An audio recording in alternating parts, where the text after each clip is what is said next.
नमस्कार दोस्तों, युक्ति आईएएस एकेडमी में एक बार फिर से आप सभी का स्वागत है। आज हम देखेंगे करंट अफेयर्स के कुछ क्वेश्चन जो कि काफी इंपॉर्टेंट होंगे।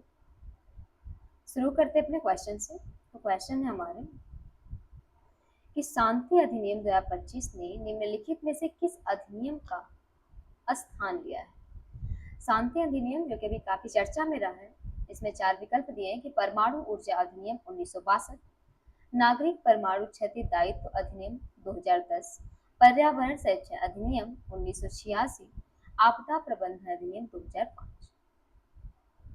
4 विकल्प थे, लेकिन यहाँ से सही विकल्प हो जाएगा ये नागरिक परमाणु क्षति दायित्व अधिनियम 2010, क्योंकि शांति अधिनियम 2025 ने नागरिक परमाणु क्षति दायित्व अधिनियम, जिसे civil liability for nuclear damage short में CLND एक्ट बोलते हैं, इसका स्थान लिया है, जिसका मुख्य उद्देश्य भारत के नागरिक परमाणु ऊर्जा क्षेत्र में निजी क्षेत्र की भागीदारी को बढ़ावा देना तथा परमाणु दुर्घटना की स्थिति में दायित्व और मुआवजे की व्यवस्था को अधिक स्पष्ट एवं पूर्वानुमेय बना।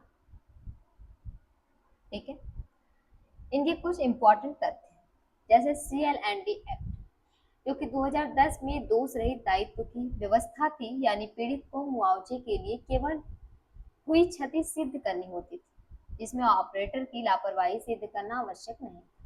वहीं शांति अधिनियम जो कि ऑपरेटर की वित्तीय देयता को परमाणु प्रतिष्ठान की तापीय क्षमता और जोखिम प्रोफाइल के आधार पर अलग अलग श्रेणियों में निर्धारित किया गया था, जिसमें है कि यह परमाणु ऊर्जा नियामक बोर्ड मतलब AERB को वैधानिक ऊर्जा दर्जा प्रदान करता है। वहीं चौथा पॉइंट है हमारा कि यूरेनियम संवर्धन, प्रयुक्त ईंधन पुनर्संसाधन, उच्च स्तरीय अपशिष्ट प्रबंधन और भारी जल उत्पादन जैसी संवेदनशीलता गतिविधियां केंद्र सरकार या पूर्ण स्वामित्व वाले संस्थानों के लिए आरक्षित। ये कुछ पॉइंट्स थे जो कि शांति अधिनियम से संबंधित। शांति अधिनियम की बात करें तो शांति एक्ट 2025 का पूरा नाम, जिसका नाम है कि sustainable harnessing and advancement of nuclear energy for transforming India act 2025। ये शांति का फुल नेम है। यह भारत के नागरिक परमाणु ऊर्जा क्षेत्र से संबंधित कानून है और इसने civil liability for nuclear damage मतलब CLND एक्ट 2010 का स्थान लिया है। इस कानून का उद्देश्य होता है कि परमाणु ऊर्जा क्षेत्र में निजी भागीदारी को आसान बनाना और परमाणु दुर्घटना होने पर कोई जिम्मेदार होगा तथा पीड़ितों को मुआवजा कैसे मिलेगा, इसकी स्पष्ट व्यवस्था बनाना। ये इसका मेन उद्देश्य होता है शांति एक्ट का, जिसमें परमाणु प्रतिष्ठान की क्षमता और जोखिम के आधार पर ऑपरेटर की अलग अलग वित्तीय देयता तय की गई है। और इसके साथ ही AERB, जिसे शॉर्ट इसका फुल नेम है, शॉर्ट में बोलते हैं AERB और फुल नेम है एटॉमिक एनर्जी रेगुलेटरी बोर्ड, इसको वैधानिक दर्जा दिया गया है। जबकि यूरेनियम संवर्धन, प्रयुक्त परमाणु ईंधन का पुनर्संसाधन, उच्च स्तरीय अपशिष्ट प्रबंधन और भारी जल उत्पादन जैसी संवेदनशील गतिविधि केंद्र सरकार के नियंत्रण में रखी गई है। ठीक है, तो शांति एक्ट क्या होता है ये हमने देखा। आते हैं अगले प्रश्न। अगला प्रश्न है कि ट्रिब्यूनल्स रिफॉर्म्स बिल 2026 के संदर्भ में निम्नलिखित कथनों पर विचार कीजिए। कथन पर आधारित क्वेश्चन है। इसमें पहला कथन है कि यह विधेयक ट्रिब्यूनल्स रिफॉर्म्स एक्ट 2021 को निरस्त करता है। दूसरा कथन है कि इसमें राष्ट्रीय न्यायाधिकरण आयोग की स्थापना का प्रावधान है। तीसरा कथन है कि ट्रिब्यूनल के अध्यक्ष और सदस्यों का कार्यकाल 5 वर्ष निर्धारित किया गया है। उपयुक्त कथनों में से कौन सा कथन सही है ये बताना है हमें। यहाँ से सही विकल्प हो जाएगा ऑप्शन डी, क्योंकि ट्रिब्यूनल्स रिफॉर्म्स बिल से संबंधित तीनों कथन सही है। जिसमें ट्रिब्यूनल्स रिफॉर्म्स बिल की बात करें, जिसका मुख्य उद्देश्य होता है, इस बार 2026 का मुख्य उद्देश्य भारत में न्यायाधिकरणों की नियुक्ति और प्रशासन की व्यवस्था में सुधार करना और उनकी न्यायिक स्वतंत्रता को मजबूत करना ही इनके मेन उद्देश्य है। बात करें अगर ट्रिब्यूनल होते क्या है, अगर ये देखा जाए तो ट्रिब्यूनल्स अर्ध न्यायिक निकाय होते हैं। इन्हें विशेष प्रकार के विवादों का विशेषज्ञ अपेक्षाकृत शीघ्र समाधान करने तथा नियमित न्यायालयों पर मामलों का बोझ कम करने के लिए स्थापित किया जाता है। और 2021 के कानून में क्या समस्या थी जो ऐसा किया गया? तो ट्रिब्यूनल्स रिफॉर्म्स एक्ट 2021 में ट्रिब्यूनल सदस्यों का कार्यकाल 4 वर्ष रखा गया था और न्यूनतम आयु जो थी 50 वर्ष निर्धारित की गई थी। नियुक्ति के लिए चयन समिति को 2 नामों का पैनल देना पड़ता था और इन प्रावधानों को लेकर न्यायपालिका और कार्यपालिका के बीच हमेशा न्यायाधिकरणों की सुविधा का मुद्दा उठा और 2026 में इसी को देखते हुए चेंजेस हुए, जिसमें नए बिल ने ट्रिब्यूनल्स रिफॉर्म्स एक्ट 2021 को निरस्त करते हुए नेशनल ट्रिब्यूनल्स कमीशन, जिसे शॉर्ट में एनटीसी बोलते हैं, इसके स्थापना का प्रावधान किया, जिसमें एनटीसी ट्रिब्यूनल की रिक्तियों के लिए चयन प्रक्रिया, उनके प्रदर्शन की समीक्षा, शिकायतों की जांच निगरानी और नेशनल ट्रिब्यूनल डाटा ग्रिड विकसित करने जैसे कार्य करे। कार्यकाल में कुछ बाद इसके बदलाव किए गए, जिसमें 2021 की 4 वर्ष की व्यवस्था के स्थान पर अध्यक्ष और सदस्यों के लिए 5 वर्ष का कार्यकाल निर्धारित किया गया। ठीक है, पहले 4 वर्ष था, फिर 5 वर्ष किया गया और अध्यक्ष की अधिकतम आयु जो 70 वर्ष थी, इन्हें अन्य सदस्यों की 67 वर्ष रखी गई, जिसमें इसकी चयन प्रक्रिया भी महत्वपूर्ण है।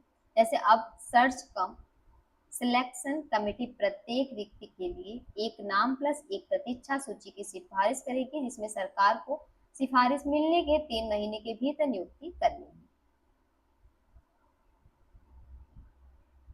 आते हैं अगले प्रश्न पे। अगला प्रश्न है कि प्रधानमंत्री जनजातीय विकास मिशन के संदर्भ में निम्नलिखित कथनों पर विचार कीजिए। 3 कथन है इसमें भी। इसका उद्देश्य जनजातीय समुदायों की आजीविका और आय के अवसरों को बढ़ाना है। दूसरा कथन है कि यह जनजातीय संग्रहकर्ताओं को वनधन विकास केंद्रों से जोड़ता है और तीसरा कथन है कि इसके अंतर्गत लघु वन उपज के लिए न्यूनतम समर्थन मूल्य की व्यवस्था भी की गई।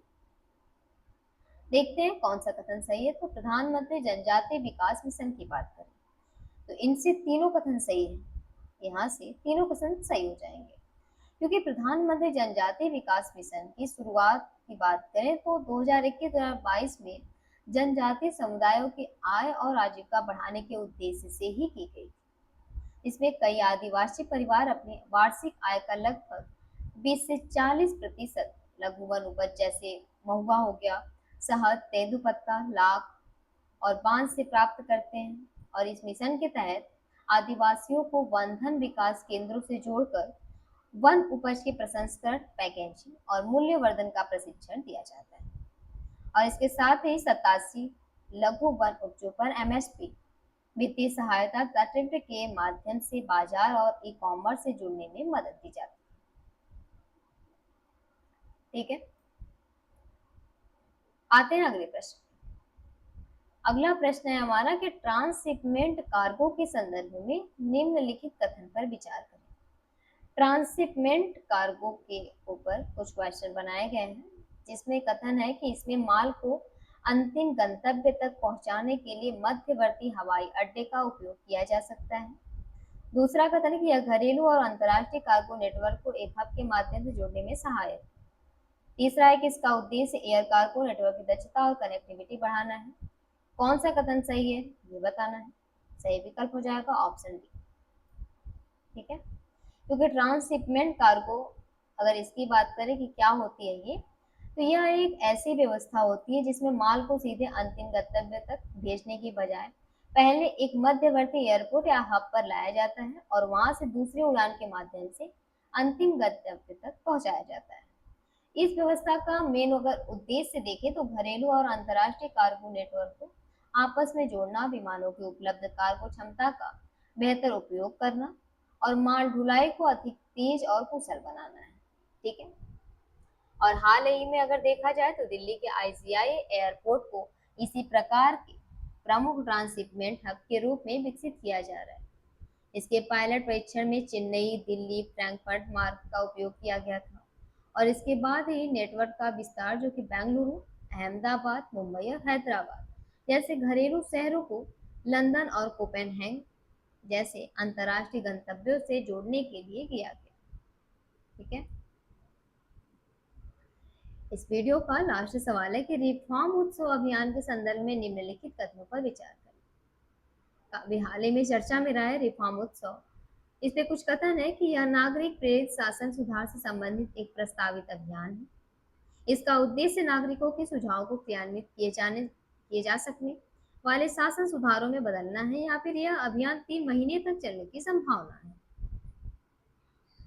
सही कथन हो जाएगा पहला, दूसरा और तीसरा, क्योंकि रिफॉर्म उत्सव केंद्र सरकार का प्रस्तावित नागरिक प्रेरित शासन सुधार अभियान। इसका उद्देश्य नागरिकों से सुझाव लेकर उनकी पहचान, मूल्यांकन और विचार विमर्श करना तथा उपयोगी सुझावों को ठोस प्रशासनिक एवं संरचनात्मक सुधारों में बदलना।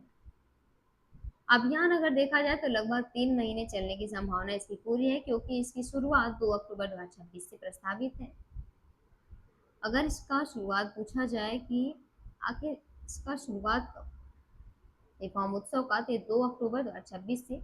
और रिफॉर्म उत्सव जो कि केंद्र सरकार का प्रस्तावित नागरिक पेश शासन सुधार अभियान है, इसका उद्देश्य होता है कि नागरिकों को केवल सरकारी योजनाओं का लाभार्थी न मानकर उन्हें शासन सुधार प्रक्रिया में भी सक्रिय भागीदार बनाना।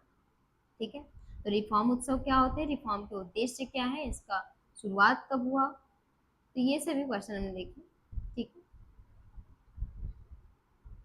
जिसके तहत नागरिक समर्पित पोर्टल, सार्वजनिक बैठकों और वेबिनार के माध्यम से अपने सुझाव दे सकेंगे।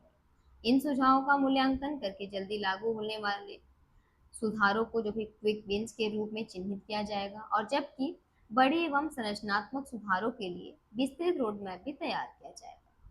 इससे क्या है कि नागरिकों से प्राप्त बड़ी संख्या में सुझावों को एआई की मदद से वर्गीकृत और व्यवस्थित करने की भी योजना है।